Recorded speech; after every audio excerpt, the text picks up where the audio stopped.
Creating a terrarium might seem challenging if you've never done it before, but after watching this video, you'll know exactly how to make one yourself. I'll walk you through each step, from building a good drainage layer and selecting moss for decoration, to mixing the right soil blend for various plants that are easy to care for. I'll also show you how to add decorative elements like tree bark to enhance the look and provide moisture for the moss. Start by choosing the right container to build your terrarium. Selecting a glass jar of appropriate size is essential, as larger jars can be challenging for beginners. A cookie jar, however, is ideal. It's easy to find or might already be available at home. This jar is not only easy to decorate, but also provides enough space for plants and moss to thrive. These are the types I have used in the past for my terrariums, including a square glass jar, and they are all suitable choices for beginners. First, I'll create a soil layer on the walls for the moss to cling to, making the terrarium look more vibrant. To start, I'll mix a sticky soil blend because it adheres well to glass surfaces, which is essential for keeping the moss in place. Don't worry, it's actually quite simple. I'll add just enough water to the soil and mix it until it reaches the right moisture and pliability for adherence. Next, I'll spread the soil mixture onto the glass walls of the jar. This type of soil retains moisture well and keeps it for an extended period, so there's no need to worry about the moss drying out once the terrarium is complete. Spread the soil layer onto the glass walls and style it as you like. Press gently to help it adhere firmly to the glass surface. Keep the soil layer moderately thick to ensure good adhesion and moisture retention. To create a mixture that can stick to glass, I primarily use coconut coir, combined with a small amount of nutrient-rich organic soil, and some additives to improve texture. I sometimes add moss or clay to increase moisture retention and help the mixture adhere better. This blend is ideal for vertical terrariums. Now I'll move on to creating the drainage layer, which consists of rocks or pebbles placed at the bottom of the terrarium to catch excess water. For this layer, you have many options. These materials are widely available in various sizes and weights. If possible, choose lightweight options for added convenience. A simple and eco-friendly choice is using natural stones from outdoors, like I'm using here.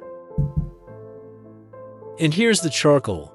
I'm using it to help keep the environment inside clean, reduce bacteria, and improve airflow. Use a brush to spread it evenly across the base. This is the substrate I typically use for terrariums. This soil blend combines perlite, the small, white, airy particles to aid in drainage and moisture retention, along with organic matter and humus to provide nutrients for plants. It's an ideal soil for terrariums and potted plants because it maintains moisture without causing waterlogging. And today I'll be adding macadamia soil to mix in. Since I'm using Phytonia, I need to ensure good drainage for it.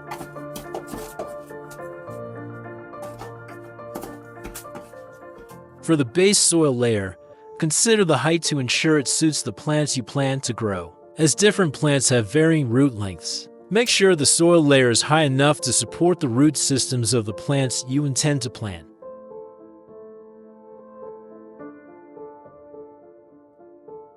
And here are the pine bark pieces. I will attach them to the wall with the sticky soil to create a nice design for the terrarium. You can also use different types of bark for decoration.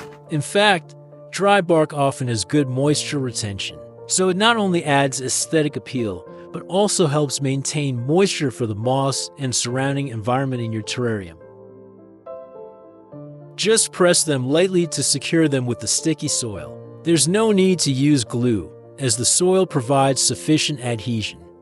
The bark is lightweight, making it easy to press into the soil.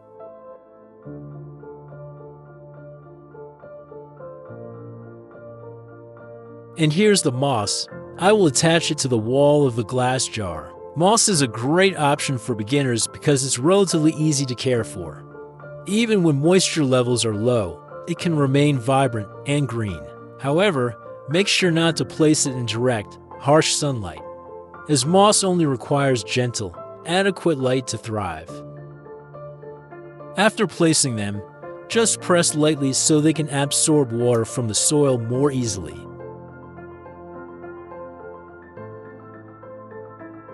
And I will add some other types of moss to make it look even better. Placing moss in the terrarium requires a high level of precision, so be gentle and take your time when positioning it. Pressing too hard can damage the structure of the moss.